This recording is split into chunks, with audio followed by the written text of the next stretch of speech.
একদিন, 2 দিন, 3 দিন পর রাতের বেলা আসিয়া গভীর রাতে দরজায় তালা দিতাম, দেখতাম সাথে সাথে দরজা খুলে যাইত।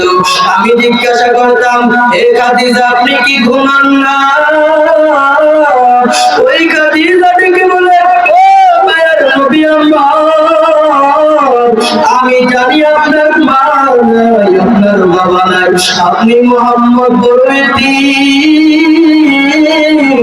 আপনার মা যদি জমিনে বেঁচে থাকতো, আপনার বাবা যদি জমিনে বেঁচে থাকতো, তাহলে আপনাকে কখনো বাইরে রেখে ঘুমাইতে পারতেন না।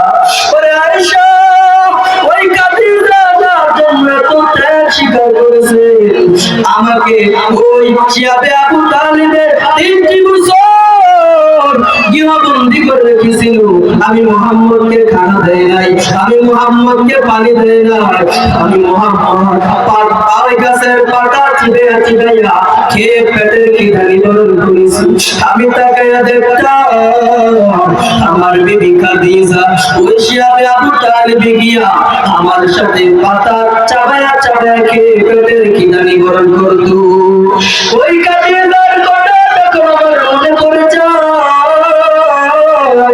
আমি মুহাম্মদ চোখের পানি ধরে রাখতে পারি না।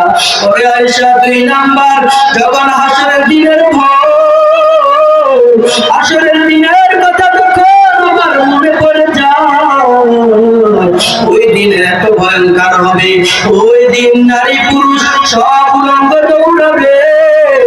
আল্লাহ তাআলার ভয়ঙ্কর আওয়াজে হাসরের ময়দানটা থরথর করে কাঁপতে আরম্ভ করবে। আল্লাহ তাআলা হুঙ্কার দিয়া বলবে, লিমানিল মুলকুল ইয়াউম লিল্লাহিল ওয়াহিদিল কাহ্হার। আল্লাহ তাআলার কাহ্হারিয়তের আওয়াজে হাসরের ময়দানটা থরথর করে কাঁপতে শুরু করবে। আল্লাহ তাআলার সূর্য গুনাহগারের মাথার উপর চলে আসবে। ওদিকে জাহান্নামের আগুন, জাহান্নাম চিল্লায়া চিল্লায়া বলবে, আল্লাহ, গুনাহগারগুলো কই, গুনাহগারগুলো কই, গুনাহগারগুলো আমার পেটে দাও, আমার পেটে বলো খিদা। ওরে আয়েশা, ওই হাসরের দিনের কথা, ভয়ঙ্কর দিনের কথা যখন আমার মনে পড়ে যায়, আমি চোখের পানি ধরে রাখতে পারি না। আম্মা জান আয়েশা বলতেছে, ও পয়গম্বর, তখন এই মুহূর্তে আপনি কি করবেন? তখন মায়ার নবী বলতেছে, ওরে আয়েশা, আমি মুহাম্মদ তখন মাকামে মাহমুদে সিজদা করে আল্লাহ তাআলার কাছে কান্না করতে থাকবো, আল্লাহর কাছে কান্না করতে থাকবো।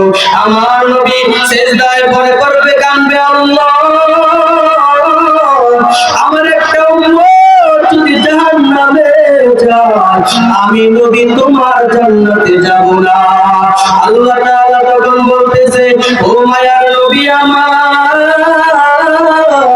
আপনি মাথা উঠান, আপনি আর কাঁদবেন না, কাঁদবেন না, কারণ দুনিয়ার জমিনে আপনি কম কাঁদেন নাই রে নবী।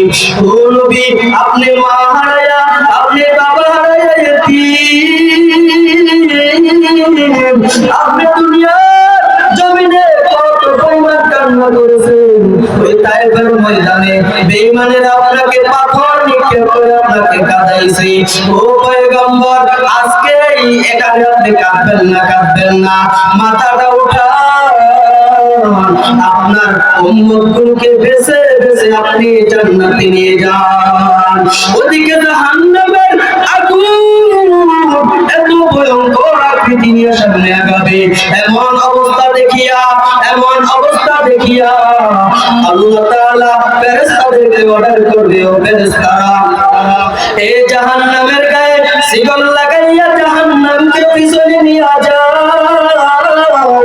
আল্লাহ তাআলার অর্ডারে 70,000 ফেরেশতা 70,000 শিকল লাগাইয়া জাহান্নামকে পিছনের দিকে টেনে ধরে রাখতে পারবে না, টেনে ধরে রাখতে পারবে না। এমন সময় আল্লাহ তাআলা বলবে, ও ফেরেশতারা, এদিকে আসো,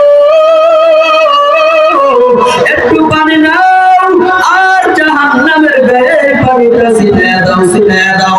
আল্লাহ তাআলা কাছ থেকে সামান্য পানি নিয়ে যখন ওই ফেরেশতারা জাহান্নামের গায়ে ছিটাইয়া দিবে, জাহান্নাম সাথে সাথে 70,000 মাইল দূরে চলে যাবে। আল্লাহ তাআলা ফেরেশতারা তখন বলবে, ও আল্লাহ,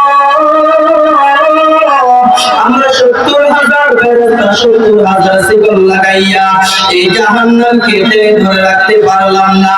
তুমি এমন কি একটু পানি দিয়েছো যে পানিটা জাহান্নামের গায়ে ছিটাইয়া দেওয়া মাত্র জাহান্নাম 70,000 মাইল দূরে চলে গেল। এটা কি কোনো কুদরতের পানি? না বিহায়াতের পানি, না কোনো সমুদ্রের পানি, না হাউজে কাউসারের পানি। আল্লাহ তাআলা তখন বলবে, ও ফেরেশতারা, এটা দুনিয়ার কোন জমিনের পানি না, এটা আবে হায়াতের পানিও না, এটা কোন সমুদ্রের পানিও না। এই পানিটা হলো আমার গুনাহগার বান্দার চোখের পানি। যে বান্দাগুলো গুনাহকে বড় মনে করিয়া আমি আল্লাহ তাআলার সন্তুষ্টির জন্য, আমি আল্লাহর জাহান্নাম থেকে বাঁচার জন্য, সূর্যের তাপ থেকে বাঁচার জন্য ওই বান্দাগুলো জমিনের মধ্যে বসিয়া বসিয়া যদিও গুনাহ করে থাকে, ওই বান্দাগুলো তওবা করেছে, আমি আল্লাহ তাআলার দরবারে চোখের